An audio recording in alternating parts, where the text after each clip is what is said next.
quick and easy way to put out a fire is to smother it. If it doesn't have any oxygen, it can't exist, and that's what these fire blankets do. These come in a 2-pack. They were sent to me so I could test it out and make this video. Before I show you how to use this, let me go ahead and give you a closer look so you know exactly what you would be getting. So there are 2 of them identical. They each come in their own case with the instructions for how to use. You can hook it right here, then you pull these 2 tabs, then you just put it over the fire. If your clothing is on fire, you can put that on top. So when you pull these tabs, they'll just pull the blanket out. I just want to give you kind of a close-up look at the fabric. So these straps are just sewn onto the blanket itself. So I've got a box filled with a bunch of dead leaves over here. I've got the fire blanket here. We're going to go ahead and light this till it gets pretty big. We'll put the fire blanket on so you can see how it actually works. So here are all the leaves. I made a little place, so yeah, this is gonna be nuts. Okay, so we got the fire going.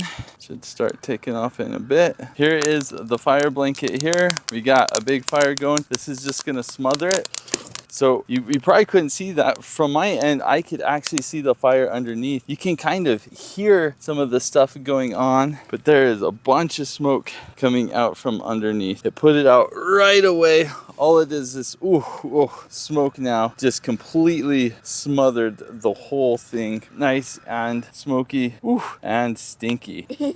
That was fun and also very cool. Yeah, that was fun. That was nice. That was fun and very cool in science. So there you have it. This does exactly what it's supposed to do. It just smothers it. There's no air. Without air, you've got no fire. This is still kind of warm. It has not melted together or anything. It is brown and kind of gross, but I can fold this back up, put it back in the bag, and reuse it. This works exactly how it needs to. Really cool idea. A great thing to have. You can put this under the sink. You can put it in your shed. You can put it anywhere where you might have some kind of fire that you would need to put out instantly. This is just great to have on hand. Hopefully you were able to see just how well this works. Definitely a nice thing to have in every home.